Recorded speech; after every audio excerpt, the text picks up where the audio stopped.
Hi, this is Kyle Coberline with Bluegrass Truck, Bus, and RV in Georgetown, Kentucky. Today I'm going to do a full walk around on a 2025 Renegade Valencia 38BB. I try to make these to the point. I don't like to watch YouTube videos where I just want to figure something out or learn something and then there's a lot of chatter, just a lot of going on and on and on. So hopefully this is kind of to the point and educational, so I'll get started. So this is on the Freightliner S2RV chassis. You do have tow hooks up here in the front. It is very easy. This is an assisted hood to open the hood to get to the engine compartment. You know, to me, one of the key factors in being a Super C is it does have to have that tilt forward hood. If it's got a traditional hood like a pickup truck, like an F450, I do not consider that a Super C personally. A lot of gray area on that topic. This is your engine compartment. That's a Cummins B 6.7, 360 horsepower, 800 foot-pounds of torque. Several years ago in the trucking industry, a lot of the manufacturers went to a lot of translucent reservoirs. Makes it very easy to check your fluids. So your windshield wiper fluid, your radiator coolant, of course a toolless air filter, so you can get in there and change your air filter. And you do have a filter minder out here, so you can see if there's any restriction on that filter. As far as servicing the engine, I tell people to, 15,000 miles. If you talk to the oil people, they'll tell you that you can go at least a few years between oil changes. Oils today don't break down like they used to. I personally, on my motorhome, I like to just every year just do a full service. You know, I don't want to be on a trip or a vacation and have to deal with issues. I'd much rather be proactive on my maintenance and make sure I'm taking very well care of my stuff. So I always change all my oil and my filters, including my generator. The one thing that I may not change every year is, of course, is my air filter. That really comes down to, with the environments that you're driving in, if you're dealing with a lot of dusty roads out west, but if you're mainly driving up down the highway, I mean, you should be able to go several years without changing your air filter. But I do find it very important to change definitely your fuel filter and your oil filter. The fuel filter is important, which we'll go over to the side here real quick and I'll look. The diesels today are, you don't want to starve your engine, and so you can see, and you can also see if there's any water in the bottom of the fuel filter, water separator.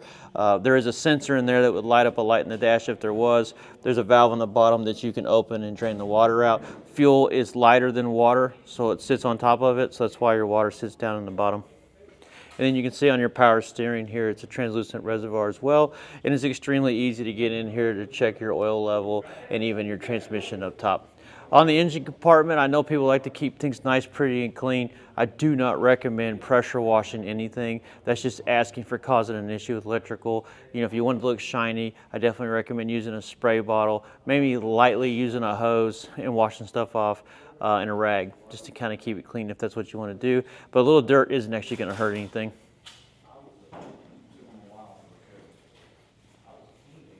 When you're looking at these Super Cs like the Renegade product, that is a commercial truck tire. That is not specifically designed for the RV industry. That is a commercial truck tire on a 22.5-inch rim. So if you ever do have tire issues, a blowout, you pick up something, need to be plugged, need roadside assistance, the best thing you can do to help yourself out is when you call a tow company or looking for tow companies or Googling those kinds of things, is look for commercial truck or truck repair, truck tire. You'll get a much better service out of that, because you'll get an RV guy that'll come out and go, well, I can't work on something this big. So you're better off to look at yourself as far as the chassis and the drivetrain. So when you're going to if you want to pay somebody to do your services for your oil and all that kind of stuff, go to a commercial truck dealer. You'll get a lot better service that way, and you'll probably a little more cost effective than going to a lot of the RV places. In the trucking industry, like at our dealership, we do the motorhomes and the commercial trucks. Commercial trucks can't be down for months. Like, that's somebody's living. So a lot of your commercial truck dealerships have that mentality, like stuff has to come in, has to go out. And we treat RVs the same way. So we get them in, we get them out. We don't tell anybody 2 months. I mean, we'd have to run into some severe case of like a part shortage or something like that. So whenever you need service or stuff of that nature, look at yourself as a commercial truck. You'll get way better service that way.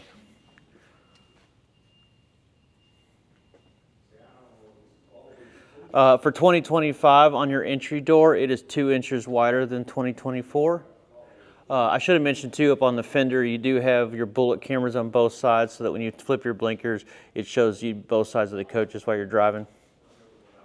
On the camp side of the coach, you're primarily going to have storage bays, which makes the most sense. This is the side of the coach you're spending most of your time on when you're camping, RV park, or you know, whatever place you may be.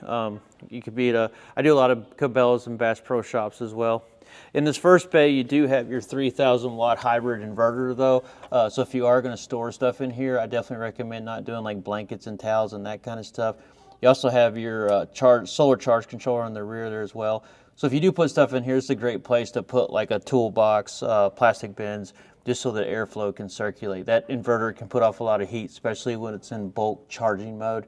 Now that is a hybrid inverter, which what that means is if you're at go to a friend's house or your kid's house or your parents' house, and they've got like a garage and you can plug into a 15 amp circuit to keep like your batteries charged up, run your refrigerator and those kind of things.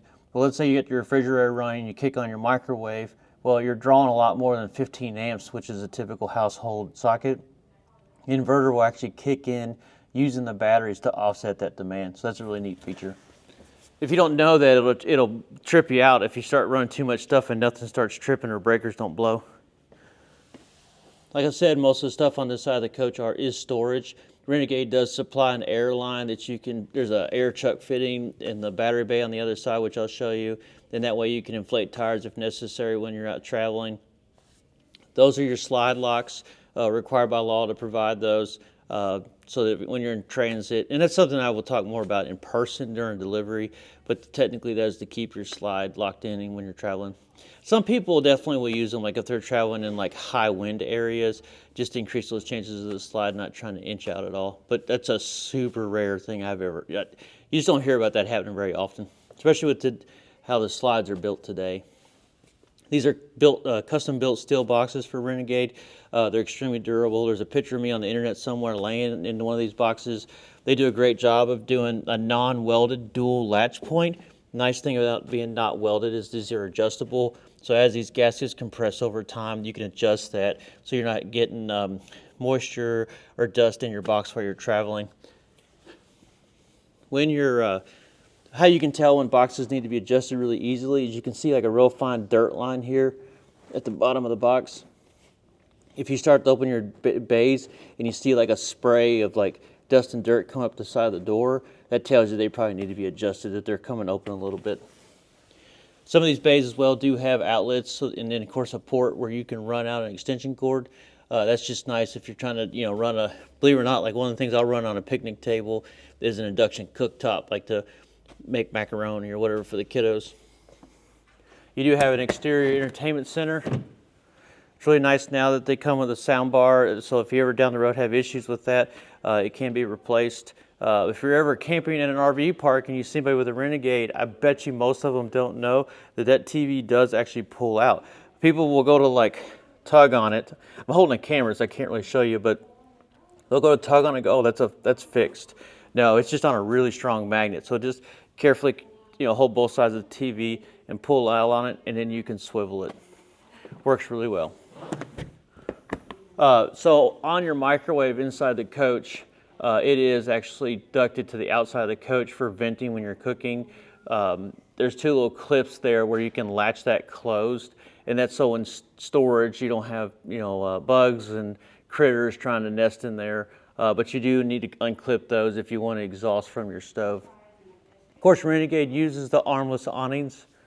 Most of all your high-end motorhomes are going to use an armless awning. They look a lot cleaner on the coach versus the older style with the arms coming down the side. Now, the negative to that is they are more of a fair weather awning than like something you can use in a heavier rain. They do have wind sensors, so if they bump up enough, it will automatically retract in.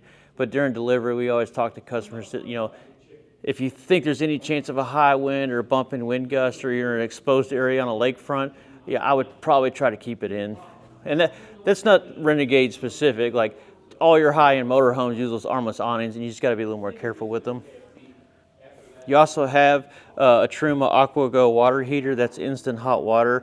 I have one of these as well, and what's really nice about these, they're super easy to winterize. You do have a power on and off switch out here, and then when you want to dump all the water out of this so it doesn't freeze if you're, for winter months, of course some of you guys never see cold weather, but You easily just pop this up and pull this down. I don't want to yank it down right now because if it's under pressure, it will soak you. I have done that one time by accident. So you want to make sure you've released all the pressure off your lines in the coach before you go to pull that down to drain it. And it's got like a little screen in there and stuff too. I've never really had to clean my screen out on mine, but there is a little screen that keeps debris from going in the water heater. That right there is the vent for your dryer that's inside of the coach. Even if you don't order a coach or find a coach that has a washer and dryer, it's still going to be plumbed for it so that it can be added. This is the exterior for your propane heater. So this is your exhaust. I do recommend, Suburban doesn't necessarily put their stamp of approval on it because they just don't want to cause any reason for liability and reduced airflow. But I mean, I know people for years have been running those little screen covers. That just helps, you know, if you have issues with mud daubers or bugs getting in there and nesting inside your heater.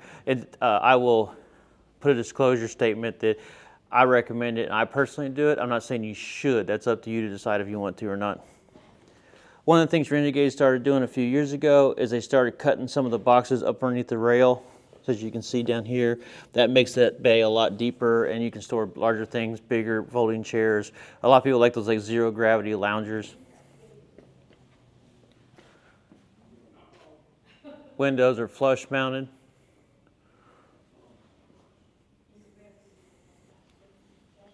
We do order our coaches with the option for the propane quick connect so that you can hook up your Blackstone grill or even a normal grill. One thing to keep in mind is if you have a grill you want to use, the propane at this point has already been pressure regulated, so you do not want to regulate it again on water like a Blackstone, for example. So you'll have to order their kit for hooking up to an RV. It's basically just a hose so that you're not regulating the propane again. If you regulate the propane again and you go to like light it, like it'll barely flicker because you're not getting any pressure. The reason we don't want to send propane over long distances at high pressure is it'll actually carry some of the oil of the propane with it and that can plug up your lines over time. So we want to make sure that we're sending propane over long distances at a low pressure. Another thing they started doing not too long ago is they took some of the walls out between the bays just to make them longer for longer items, easy ups, and any fishing rods, golf clubs, and that kind of stuff. So you got a ton of storage.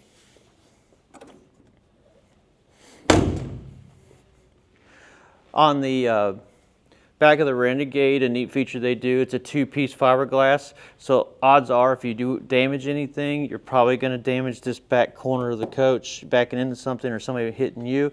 We can easily repair just that bottom piece versus having to replace an entire rear cap. Most of your Class A buses out there today, that's one huge solid piece of fiberglass. You have a 12,000 pound tow rating with a 1,200 pound tongue. Sorry, I couldn't remember off the top of my head. It's a 2-inch hitch. You do have it plugged back here for a 7-way for your stop, tail, and turn on a trailer, or if you're hooking up a wire when you flat tow like I do. That way you have stop, tail, and turn on your tow vehicle. The mud flap down there, that is a stainless, shiny material. It's got the protective film still on it. That small pipe down there is the exhaust for your generator. We exit that to the rear of the coach, so we reduce the chances of any exhaust coming up and around the slides. You'd be surprised some manufacturers don't think like that. You have a nice storage space still on the other side of the coach in the rear. It does have your reel in it for your electrical and of course your surge guard that does protect the coach. This is a 50 amp service, and what 50 amp service means on an RV is it's not 220. A lot of people think, oh, it's not 220. It's basically two legs of 110. One leg of 110 feeds kind of half the coach, your refrigerator, charging circuit, some outlets, and like an air conditioner. And then the other leg will feed, and I'm just kind of making some stuff up here. The other leg will feed an air conditioner or some other outlets and maybe your dryer or something like that. So it basically splits up that demand. Now, when you call it 50 amp, you're not actually getting 50 amps of power to your coach through that wire when you hook it up to a RV post at a campground. You're actually getting 100 amps because each leg is 50 amp, which gives you 12,000 watts of available power. You'll have no problem running everything on your coach, plus some if you add in hair dryers and that kind of stuff. This bay also has an outlet in it as well. The only other thing that I do like to mention, well, a couple things really, is if you do use one of the dog bones to dumb it down to 30 amp or 15 amp, you lose one of your legs. So typically the main circuit that this is going to run is the one that's got your charging circuits and like your refrigerator and some stuff that you really want to keep running if you're plugged in. But what you're going to lose is probably, you'll lose an air conditioner, you'll lose some outlets, you'll lose your dryer, you'll lose a few things, but you still have a very usable coach that you can cool as well. Now, if you get into like, you just got to think ahead. You get into some super hot climates, just think ahead. Like, man, I'm going to be in Arizona and it's going to be 100 degrees. Like, you're probably going to make sure you stop somewhere that's got 50 amp service, or just plan on using your generator. The other thing here on your surge, so you have a surge guard that's built into the coach. It's personal preference. I still like to use an additional surge guard on my cord at the post, and the reason I do that is, one, it's just a second level of protection from killing any components inside of my coach, but also if I was a lightning strike or something that was to damage that surge guard, which is protecting the coach, that gets fried. It can be replaced, and it's not that hard to replace, but you still, if you're outside of Yellowstone National Park, and north of the park or wherever, there's tons of places to stay. You got to find a repair person and the parts to get all that replaced, because that's your transfer switch that distinguishes between power coming from your generator and power coming from your shore cord. And so you have no power to the coach when it comes to 110. Now, another thing too, as far as the transfer switch, all your transfer switches are priority generator. So even if you're hooked up into a shore cord at a park and you have your generator running, the generator is actually what is running your coach. That's kind of nice, because if you haven't had a chance to run your generator like recently because you just haven't needed to, you could fire it up and exercise it just to run some diesel through it without having to go out and unplug anything. That's like at my house. I keep my motorhome at my house. It's always plugged in, and I can just go out there and fire up the generator once a month just to exercise it.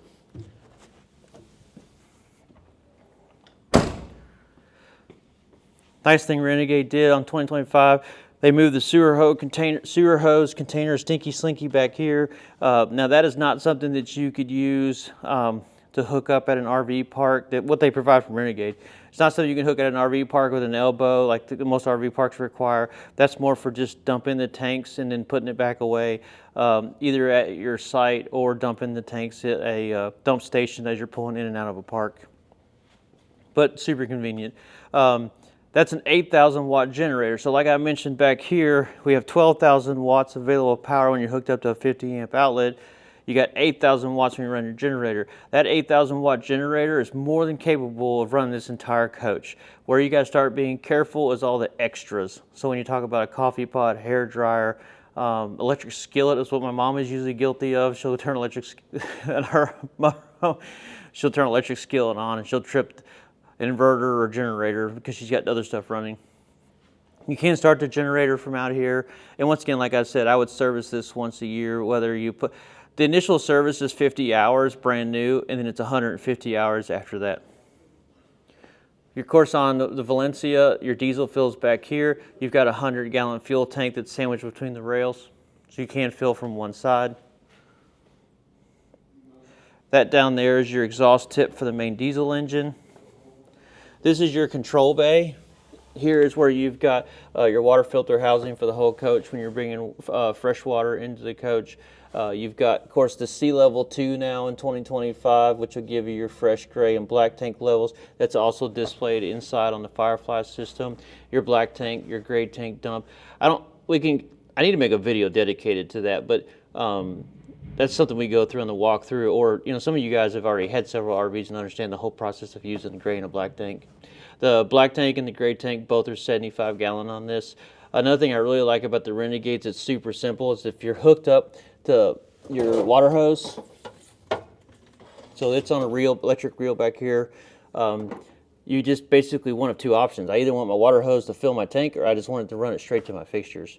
So that's super nice, and that's just some of these RVs we get on trade. They'll have like 4 to 5 different switches that have to be in different positions to create different scenarios for how you use your water. Like, it's insane. Why is it got to be that complicated? You do have a black tank wash, so there's a tornado valve inside the black tank that will spin around and wash down the tank. You know, I personally think that's just something you need to do a couple times a year. Of course, you got your cable hook up here if you're at a park that has cable TV. Just keep in mind, in case I forget to mention inside, is you can't have your over-the-air antenna powered up because it won't let this bypass it. You got to make sure that's turned off, and hopefully I'll remember to show you that inside. You got a low point drain, and of course you have a spigot out here. This blue thing here is just a cold up water hose. We do not put the water filters in for customers before delivery. When we do the full PDI to test all these units, we're filtering the water with a pretty hefty duty external filter. That way when the customers are taking delivery of their coaches, they know exactly when that new filter was installed, so they kind of know the life of it.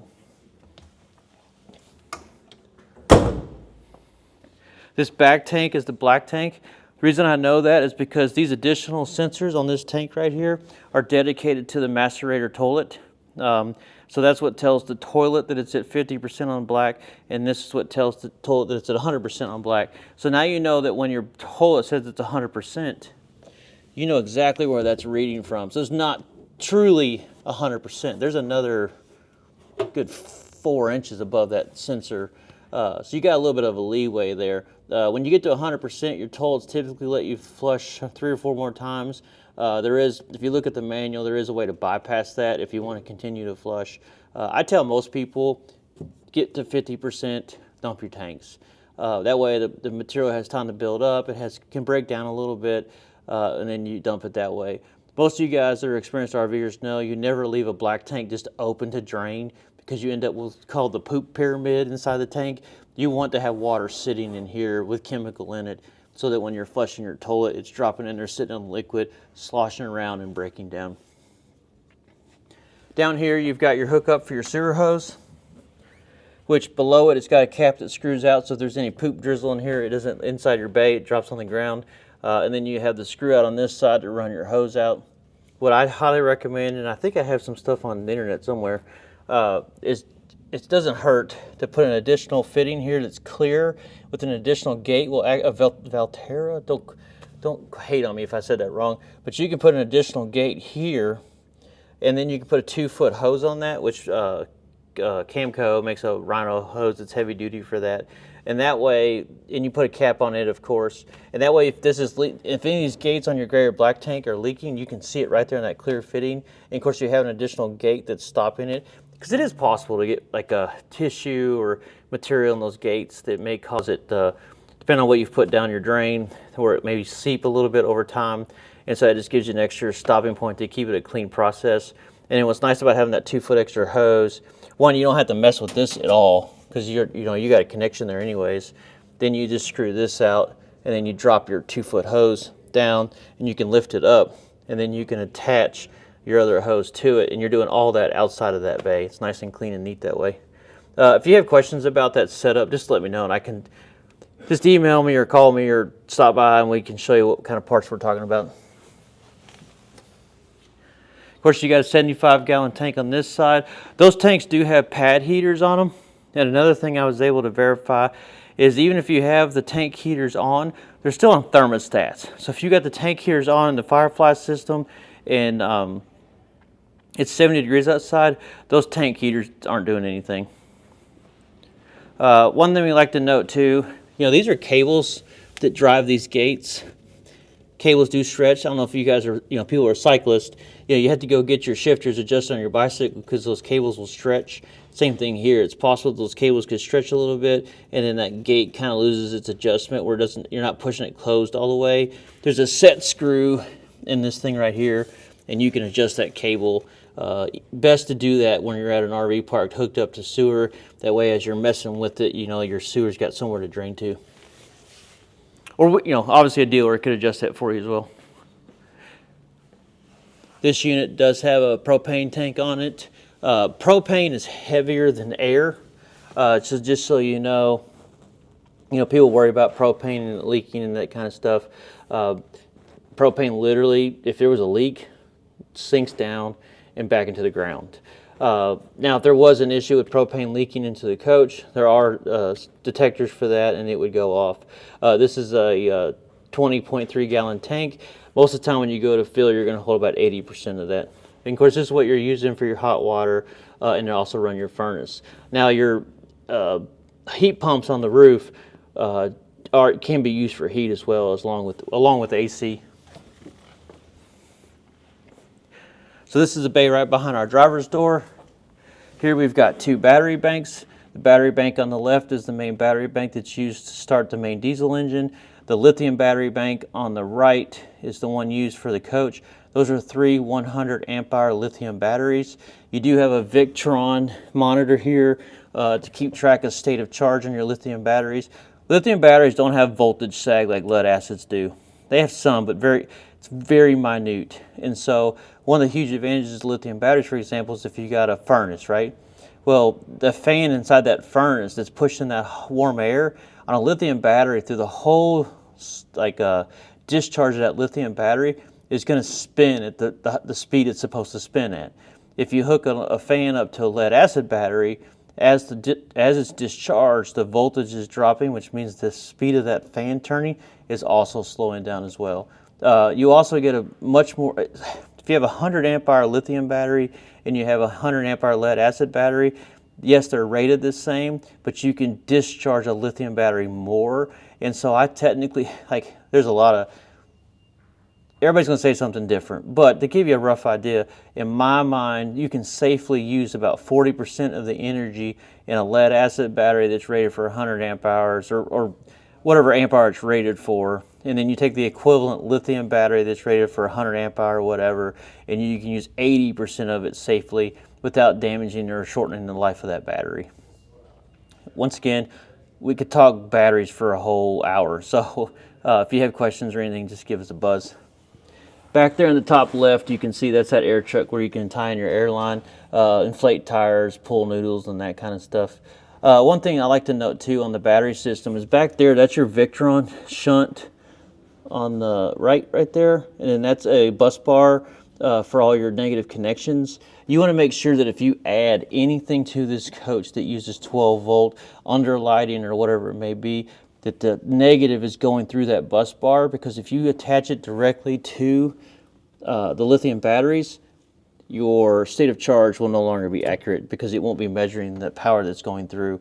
Another thing too, what's great about lithium batteries and why they've become more popular in recent years, lithiums are kind of picky on temperature. They don't like to function above 100. They don't like to charge below 32 degrees. They don't like to function below 0. And that's roughly, some battery brands will state a little bit different numbers, but that's basically what it is. And so lithium technology has gotten efficient enough that they now have internal heaters with thermostats that actually don't use a ton of power to keep them heated enough to be able to still function. So I've got a massive lithium bank on my rig. I've been in the Rockies with it all over the place. I've never had an issue with it. This over here is your battery isolator manager. This is what allows your alternator to charge both battery banks, but to still keep them completely separate. You cannot discharge these batteries completely and then it won't discharge these. So they're kept separate, but the charging circuits coming in do allow them to charge both banks off like a source like your alternator. That also has it also allows you to tie your 2 groups of batteries together if you want to be able to jump start say if you drew these down to nothing, you can tie, there's a switch I'll show you inside that allows you to tie the 2 banks together, and now you can use your lithium bank to try to help start your main diesel engine. Or if you've drained your house batteries, you can now tie them together with that switch and use this to help start your generator on the coach. That's a super quick electrical crash course. Up here by the driver door, you got your depth fill. Biggest thing on depth for most people I like to tell is just make sure you're using quality depth. If you buy it in a 2.5 gallon container, make sure it has its seal in it, that you're not, there has been rumors of people buying depth at Walmart, returning it with water in it to get their money back. I've only bought a 2.5 gallon bottle of depth one time at a Love station. Did not have a seal in it. Of course, I returned it. Of course, they thought I guess they'd never heard of that before, but I was like, I'm not going to put something in my vehicle that I can't for sure know what it actually is. Because if you'd put foreign fluid in here that this is not designed for, you could potentially be looking at an $8,000 bill to fix it. I recently had a scenario with a customer where diesel fuel was in their def. And how it got there, I don't know.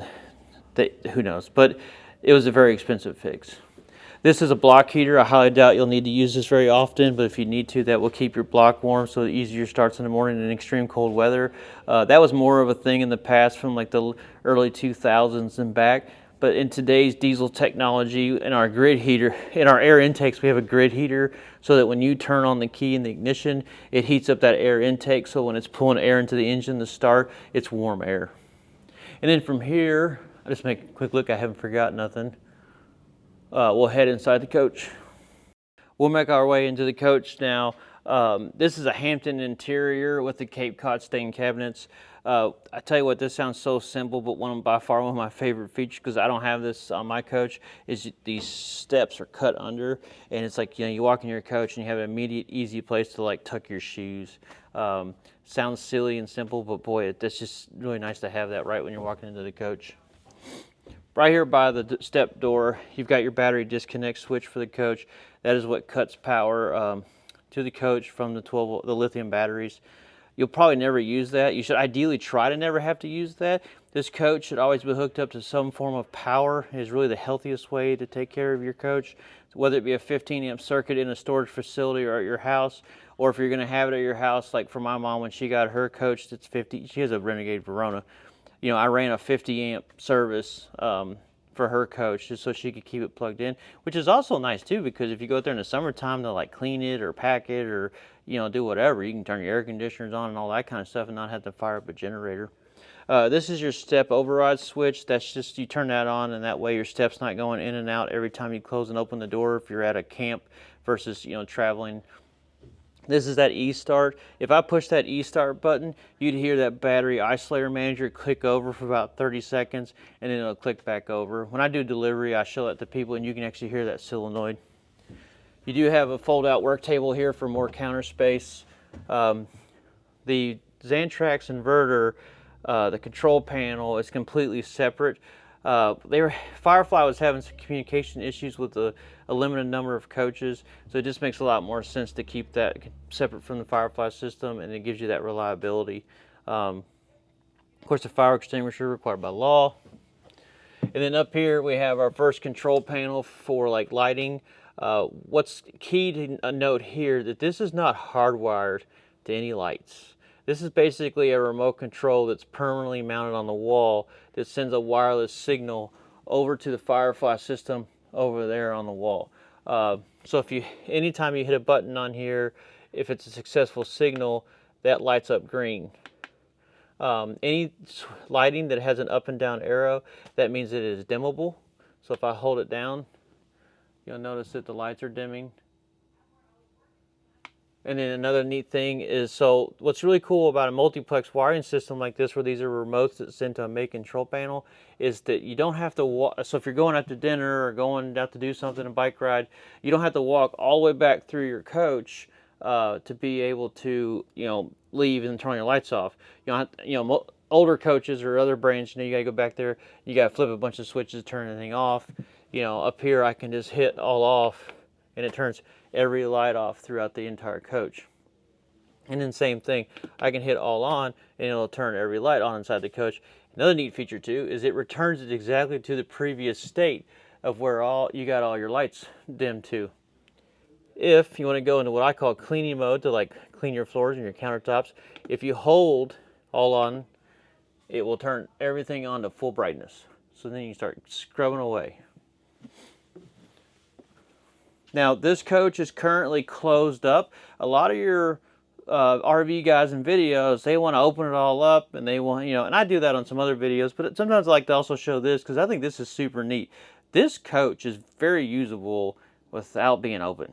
Like, so if you pull into a Bass Pro Shop or a Cabela's and you're just trying to, you know, rest or a quick stop, like you can get to your refrigerator, you can sit down, you can watch TV, you know, you've got your dinette, you've got access to a bathroom. On this model, you can get to your bunk beds, your rear bed, you know, rear bedroom. All the Renegades are like that. You can get to the refrigerator, your toilet, you know, your shower. I take that back. There might be a few the rear bath models which has the shower in the rear. You'd have to crawl over the bed to get to your shower, but you do have access to a toilet, you know, in your bed, stuff like that. So it works out super well. All Corian countertops, solid hardwood maple cabinetry. Of course, you got a TV up here which swivels out. Like I said before, the door is 2 inches wider. This is a single basin stainless tank. That fluid you see there is a little bit of winterizing fluid. As we drive them around the lot, it tends to leak out a little bit because these are what it was. It was probably open earlier. You can see in your Renegade does a great job of offering a binder that has all your manuals and some of their stuff regarding how they want you to do stuff, which, you know, we do during our delivery. 2025 Valencia also got the upgrade for dovetail construction, so that's a really nice upgrade. This stuff here,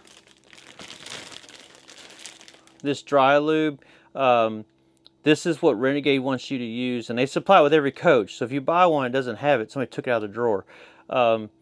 They supply it with every coach. This is what you use for every moving part. Slides, steps, the glides on your seats, your hinges on, I mean, you could use this literally on anything that moves for lubricating. So this is a great, I keep it around the house for all kinds of different projects too, and I keep it in my coach, and this is something that, you know, you'll use in your coach to lubricate your slides a couple times a year and keep things running nice and smooth. This is that water filter that I was talking about. Renegade also provides you with the paint samples to touch up your paint if you get a rock chip or something like that. I got some other remotes and stuff in there. But you got tons of storage. You've got a convection microwave up here. I don't want to get ahead of myself. You got a convection microwave so you can bake and microwave in this. It's got a decent size in it. If there's anything on this coach that will rattle before you start putting all your stuff in, like, if you're an experienced RVer, you know, you got to kind of pack your stuff in a certain way so that you don't get any rattles or use felt, like, which is what I do. But stock, like, this stuff just sits in here. You know, a lot of people will take these out, put them somewhere else, or they'll put felt or towels or whatever there to pad this. But these coaches are rock solid. So if anything was to rattle, like I do a test drive with a customer, I always pull these out and sit them on the couch or something, because that's the one thing. I tell them, like, these coaches are built solid. They're not going to rattle. And so that's the one thing that will rattle if you don't do something with it. Of course, you've got a propane stove.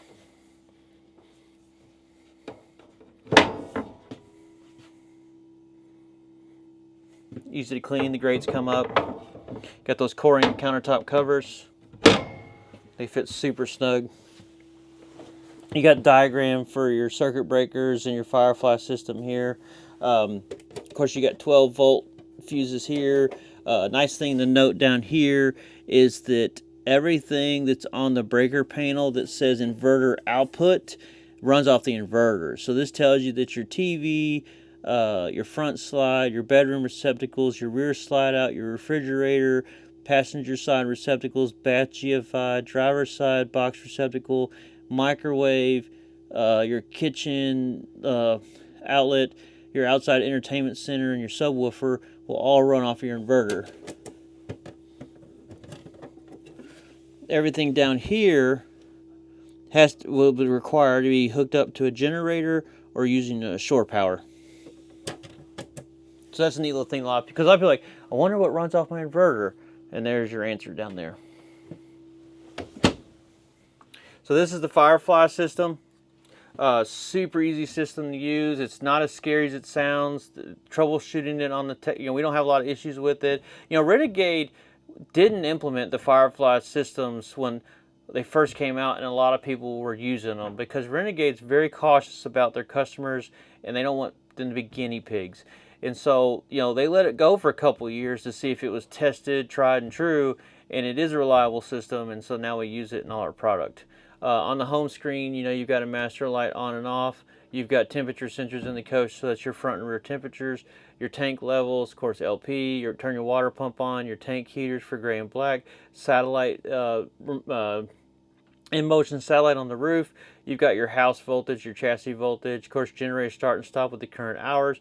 You can activate your auto gen start, which I'll talk about here in a minute. You got all your lighting control. Like I said, everything with an up and down arrow is going to be dimmable. If we go into electrical, now if you look right now, I'm not hooked up to any power. So it says no shore auto. So it's telling you that there's nothing coming in.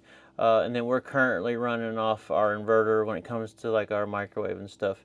You do have, of course, if it was hooked up to shore, it'd show you how many volts per line and all that kind of stuff. If we go down here, now auto gen start, AGS, you can tell your generator to automatically fire up by itself depending on state of charge or HVAC load requirements.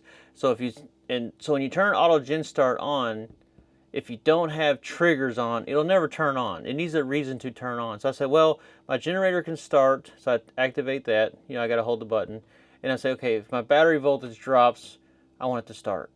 Then I can go here and I say, you know what? If I've got my thermostat set to 70 degrees to cool, if it gets, I think it's 5 degrees or something like that, above that, it'll kick on the generator and cool the coach. That's great for pets. And another thing too is you can activate auto gen start if you're plugged into shore. And so that's a nice feature because for some reason if you lost, say you're out for half a day or go out to dinner and it's hot and you got people that travel with pets, you can turn on auto gen start, and if you were to lose power, the generator would fire up and keep the coach cool in lieu of using the shore. So that's, you know, a nice little safety feature. Quiet hours, so if the generator can't or you don't want the generator to start up between certain hours, you know, you can set that. Just make sure that the clock on your Firefly system is correct or this will not be accurate. Minimum run time is 30 minutes. Anytime you fire up a generator, you do want it to run and exercise for a period of time and not just be turned on and shutting it off. Maximum run time, I mean, you should be able to get your HVAC to where you want it or charge your system in those 205 minutes. Maximum retries is 4. The main reason for having the generator start retry attempts is limited to 4 is the generator has no idea how much fuel is in the tank. So once it gets down to about a quarter tank, the generator can no longer pull fuel. That way you don't come back to a coach that you can't drive to go get fuel. And that's pretty much auto gen start. Auto gen start deactivates every time you put a key in the ignition, and that's the safety feature so that you don't forget you had it on. You go home, you keep your, like I have a customer, they have this awesome RV storage garage, this part of their house. So you wouldn't want to have an RV in a garage that, you know, that generator's fired up and you're putting out carbon monoxide and it's got nowhere to go but to fill either a garage or a what do you call those? You know, an apartment above a garage or even your own home. So anytime you put the key in the ignition, you'll have to reactivate auto gen start when you park again. Of course, you got a bathroom fan that you can control from here. And then I totally skipped over HVAC. So you got front and rear systems. These are your system options here: cool, heat pump, furnace, and auto. Cool, heat pump, and auto. You only have one furnace, so it's only on the front system. And then you have your fan speeds, low and high. You know, for the most part, you're going to want to use auto when it comes to fan speeds. I'm not a fan of using auto for my systems. I'd much rather tell my system, like, hey, just use my furnace. You know what? Just use my heat pump. I just want to use my air conditioner. I don't want this determining what, you know, based on the temperature I've got set, I don't want it determining what it should use. A lot of times, like if you do auto and it's 60 degrees and you want it to be warmer, it'll try to use the heat pumps. Well, the heat pumps are louder and the furnace is a warmer, dry heat. So unless I'm trying to conserve propane because I'm on a longer trip or something, I'd much rather use my furnace. It's a little quieter and it puts off a nice, warm, dry heat. So that's why I suggest actually picking what you want it to do. So we'll go into slides. You have, of course, your front slide, your window shade above the cab over bunk, your rear slide, and of course your awnings. And then you also have your leveling system. These coaches do a really good job of auto leveling. I personally don't recommend using auto level because no matter what auto level system you buy, they all over level. Like it'll get it to level and still lift it some. If I literally like push a button, like I don't know if you can hear my microphone, but like jacks are moving up and down. So on the front, like I'm pushing the front. So I like to do the old school method of just putting a level on the counter, like a short, just level. And then I'll just sit here and watch my bubble move till I get, you know, level with a minimum amount of effort. You know, same thing for going this way. You know, I'll raise my left and right side. And that way, your step going outside of the coach is as close to the ground as possible. and your coach, you're not lifting your front tires off the ground if you don't need to. You can if you have to in those situations, but ideally keep your front tires on the ground if you can. We'll go down here. Then you have your settings screen, which you've got, of course, screen brightness, which I probably should turn that up before I did my video. Of course, this is where you would set your time, your mobile app, and of course, network diagnostics, and your switch panel info. Network diagnostics, you're probably not going to mess with. That's kind of more for a technician. But if you do go into switch panel info, you can see the switches that are tied to this Firefly system. You do have another Firefly system in the back there, and all the switch panels back there that are like basically remotes on the wall will communicate to that one, and then the ones that are in the front part of the coach will communicate to this one. Early on, the only Firefly system we kind of had issues with was that when you had switches that were back there, and you've got a panel here, this bad boy, the refrigerator, was causing some interference. So they weren't necessarily being very consistent on communication, especially if like the compressor was running. It took us a while to figure that out because it was intermittent. Customers were like, my switches don't work, and they'd bring it to us and we'd try to, it works, like we push the buttons and it works, well, it's because this was causing intermittent interference. So that's why you've got a panel in the front and a panel in the rear if you've got a refrigerator that could potentially cause an interference. On that note, you've got a residential refrigerator. Nice thing about residential refrigerators, they're easy to get worked on because any appliance repairman can work on them. It's a standard fit, so if you ever want to replace your refrigerator down the road, the refrigerator will fit out the door with the doors off of it, so you don't have to take any windows or anything out of the walls of the coaches to get a refrigerator in and out. You do have an ice maker. The shut-off for the ice maker is up here, which is the entertainment bay for the TV. And then down here, of course, you've got your fridge area. Refrigerators are also very efficient, so you can run these for a while, especially when you got 300 amp hours of lithium.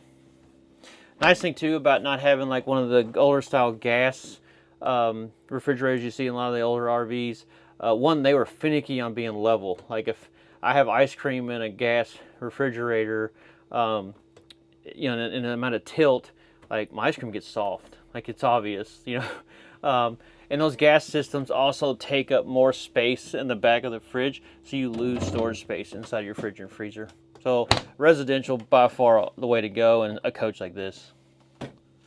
You do have a transit lock so your fridge don't come fly open while you're driving. This is the entertainment bay that's in the coach. This is what feeds the TV over the door, and also the HDMI cord that's up here somewhere. There you go. This HDMI cord right here that's in the coach, if you plug a gaming system, a satellite receiver, a Roku, an Apple TV into this cord feeds not only the inside TV, but the outside TV for simultaneously casting. So you could easily have a sports game or a movie and it would be playing inside and outside off the one HDMI cord. This is the panel that turns on your whole house Wi-Fi or your over-the-air TV. You can see over-the-air TV is on right now. So if I was to plug up at a cable TV at an RV park, it wouldn't work on the TV because it's trying to use over-the-air antenna right now.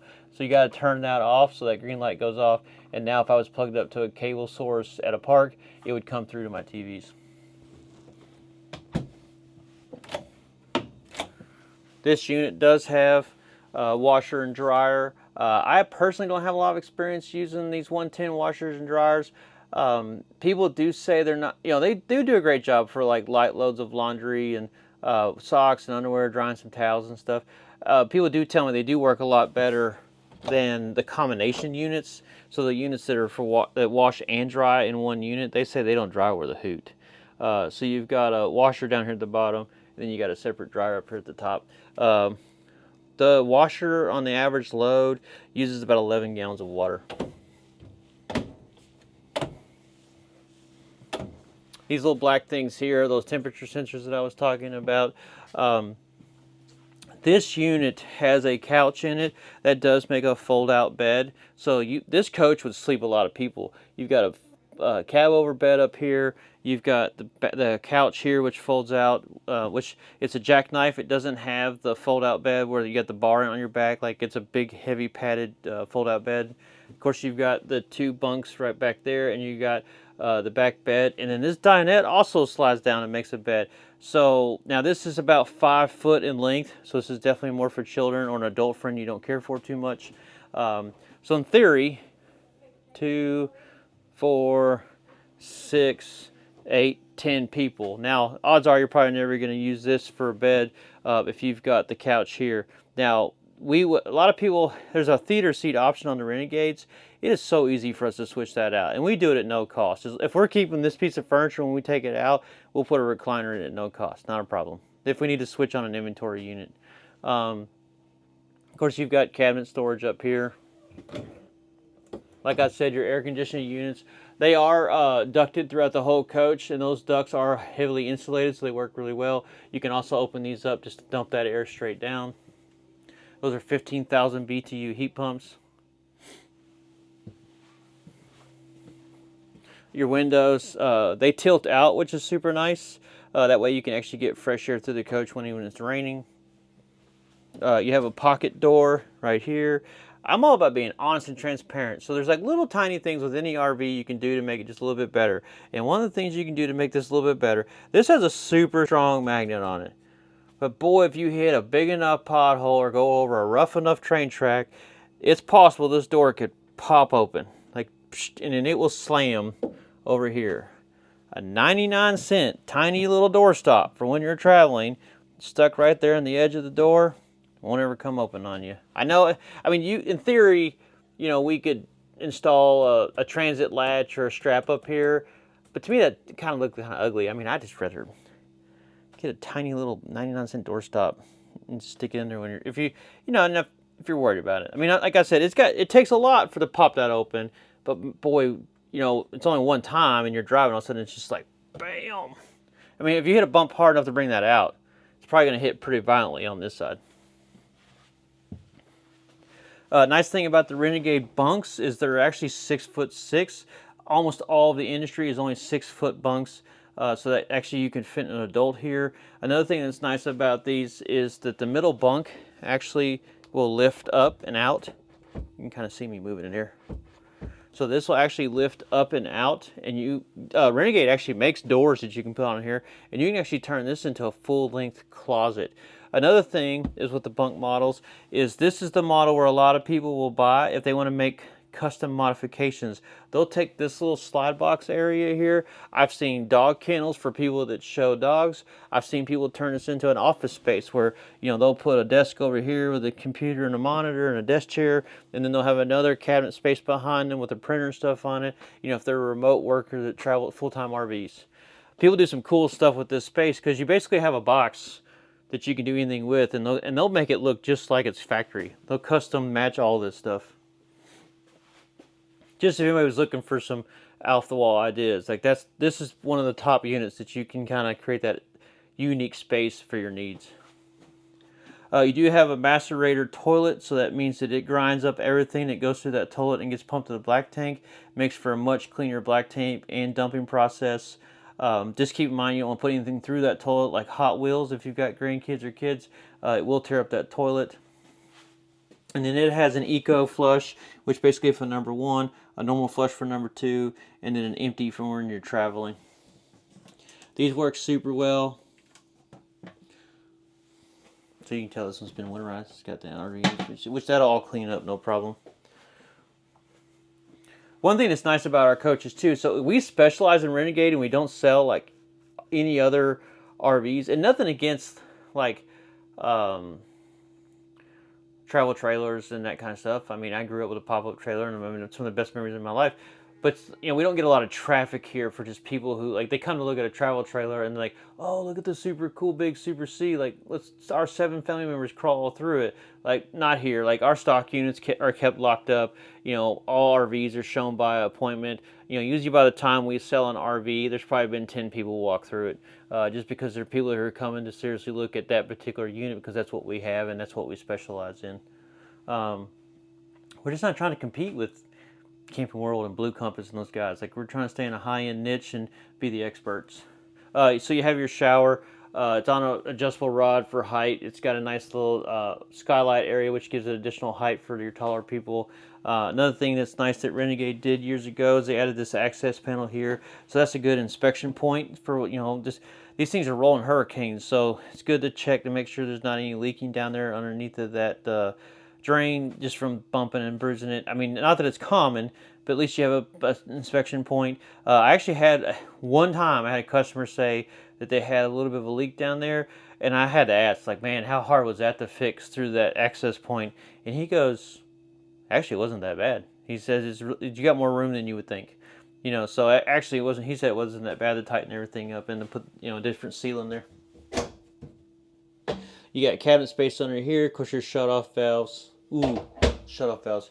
By the way, I forgot to mention, so your ice maker, the shut-off valve for it is back there in that corner. You can see it. So we talked about shut-off valves. Of course, we talked about the bunks. Right now, I'm walking through this coach and it's closed up. You got an identical Firefly system here, which has all the same controls, but the switch panels that are on the walls back here do communicate to this unit. You've got a mini king back here, which is 4 inches shorter than a standard king. Of course, you got emergency exits. You've got cabinetry, and I'll do a video at the end of this thing opened up. But I really want to show people, like, it's nice to see them closed up sometimes, because you're gonna be traveling in it. Like, this is a very travel-friendly rig without, before you even open it up. That's the one thing I don't like about like your fifth wheels and like your Class A motorhomes. Closed up, you can't get through them. You can't get the refrigerator, especially like the fifth wheels with islands in them. Like, you can't get to anything. If you like stop at a pilot, you got to open stuff up. Of course, you got drawers. You have an entertainment system down here for your DVD player or DirecTV D box for back here in the rear. If you do want to have satellite TV in the front and satellite TV in the rear, you do have to have 2 separate boxes. Of course, you have these nice nightstand areas with outlets. That's something they've done recently to, for the people who may have CPAP requirements. They also have these shelves up here, or any other medical equipment, oxygen machine or whatever it may be. Of course, you've got a window behind you that does open. That has been a concern in the past for airflow, is you do have a window above your bed that does open for the bunk model. And once again, you got a ton of storage across the top and a nice mirror across the rear. You also have a transit this is another pocket door. So this is really neat. You can separate, because my mother has a bunkhouse model.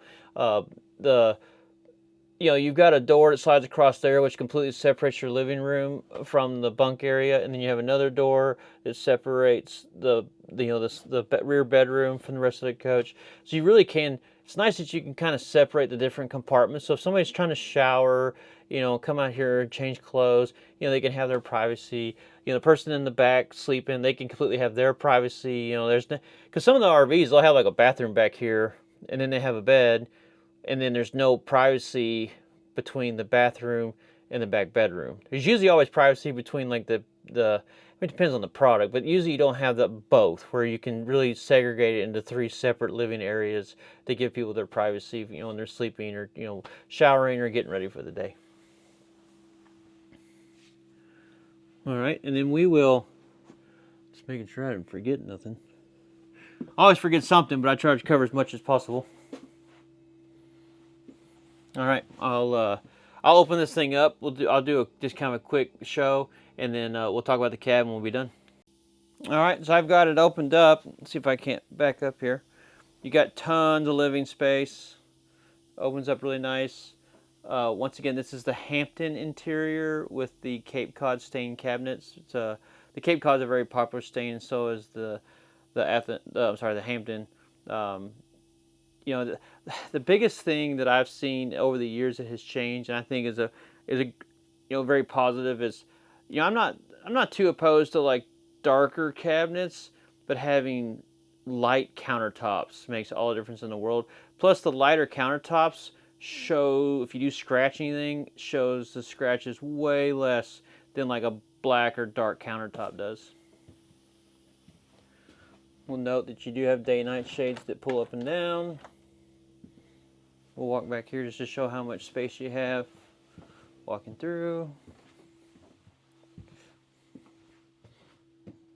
And of course, there's that entertainment bay I was talking about down there. Of course, your TV up here. See if I can lift this up without breaking my... So underneath of your bed in the bunkhouse model, you do have a nice storage area here. You got a bar to, of course, prop this open. And then you've got two 75-gallon roto-molded plastic tanks, which are extremely durable. And then if you look, that clear hose, and then there's a valve right there. These units are super easy to winterize if you want to do it yourself. You just sit a 5-gallon bucket here with antifreeze in it, sit that clear hose in it, turn that valve so when you turn the water pump on, it's pulling antifreeze from that bucket. You just go to all your faucets and make sure you pull pink through everything. It's that easy. That's what one of those sea level sensors looks like. Look, it looks like kind of like a computer board. That's that sensor that reads for sea level. So you have one of those on your fresh tank, and of course on your gray and your black tank. All right, we'll go to the cab. Above the cab, you've got, of course, your cab over bunk. That is automotive grade glass, so that's no different than a windshield up there over your bunk. Of course, there's a shade that goes up and down. This just slides in and out to make that bed super nice. That way you can push it in when you're not using it. The cab over bunks I would have whether I need it or not. One, it helps with resale because it's just that much more options for future buyers as far as if they need more sleeping space. And the way Renegade builds these, you push that sucker in, you take these mattresses out and put them away wrapped up in a barn or your garage or wherever. And then people will put like wicker baskets across there. And that's where they keep extra pillows and their blankets and just, you know, if it's dog toys or whatever. I mean, it just gives you a great, nice little decorative storage area for all that little piddly stuff like that. You know, my wife, she likes pillows, and you know, I run into a few RV owners where, you know, like, which nothing wrong with it. They make it nice. Like, they'll have pillows here, there, and there, and there. So it's nice to have a place to put that stuff if you don't necessarily need to utilize this space for sleeping. So you've got two chairs up here. They do swivel all the way around for additional seating. Of course, this is the Freightliner S2RV Plus chassis. So it is the updated chassis for 2020. The chassis started rolling out like mid-2024. So on 2024 model year Renegades, you got some that had the same model year Renegade, but some of them had the older style cab and some of them had the newer style cab depending on when they were built. Everything 2025 should have a Freightliner Plus cab unless there's something unicorn out there I don't know about. But that added steering wheel controls for your radio, and of course your display up here. The radio, of course your Garmin unit, this comes off. The person over here sitting can program navigation or mess with the radio. Your backup and your side cameras are in that screen as well. They do, if you pull this off here, those camera feeds don't come through. It does have to be attached. One of the big upgrades that we recommend, and we do a bunch of them here, is we take the camera feeds that are going into this unit and we'll actually move them up here. Because there's, especially on the M2 Plus cab, we can do it on both cabs, but not M2 Plus. The Plus style cabs, on the M2 and on the S2RV, like this area is a big flat spot. And so it's really easy for us to put a RAM track here and just drop down a camera screen like you would a rear view mirror. And then where Freightliner has this nice little notch here, like we can run the wires off the back of that screen up, around, and down without having to drill any extra holes. And so if you ever were to revert it back to this factory, you just have a RAM mount up here, a track that you can mount all kinds of other stuff to, GoPros and cell phones or anything you want to do in theory. You got footwell lights, automatic trash control. You know, you can dump your rear suspension. So if you are on a situation where your rear end is higher than your front, you know, you can dump that suspension and then get your rear end even closer to the ground before you level. You do have dock lights that shine back when you're backing into a campsite. Of course, you have a manual control for your leveling system up here, and of course 12-volt accessories. The biggest thing I like to note on the cabs is about engine lights. So there's a lot of lights in a dash, but the biggest thing in the commercial industry today is knowing that like your yellow engine lights versus your red engine lights. And there's another yellow engine light. You got yellow engine lights that are dedicated directly to a malfunction in the emissions system that's required by the federal government since 2007, going into 08 model year. And then you have a yellow engine light, which is associated to engine failures. That would be only for like so the engine has a build. The engine's reading about 2,000 operations per second, and so between sensors and everything that's going on, and so a yellow engine light is like a cautionary code. Like, hey, we see something that's a little off, but it's not like gonna down your unit. And so so if you have a yellow light that comes on, I wouldn't, if you don't hear, feel, or see like an issue that needs to be addressed, I would just keep driving through your trip until you get to somewhere convenient to have a dealer pull the code and see what the issue might be. Now, if you get a red engine light, that is only associated to catastrophic engine failure. In that case, like, you need to pull over as soon as possible, as long as you're doing it safely for you and your family.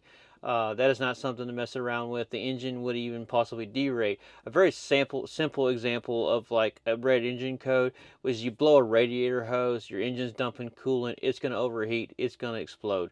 So, that engine's going to try to protect itself before it gets too hot, and it'll start to derate that engine and throw a red stop engine light. Up here on the back of your visor, there's a good explanation on a lot of those lights, engine lights. And then the other light that people need to know is this one, high exhaust temperature, the Hess light. Basically, if your vehicle has been in automatic regen while driving, which only happens above 20 miles an hour on the highway, it'll try to put diesel fuel through the exhaust system, bake off particulate, and then if you go to pull off the highway to get fuel or gas, and it's been doing that, your exhaust temperatures are extremely high.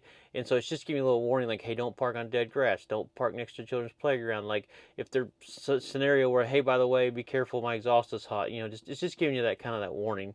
It doesn't mean anything that's broke. When they introduced that light in 2007, we had truckers coming through all the time, like, oh, I got a light on the dash. And we're like, no, that's just high exhaust temperature warning.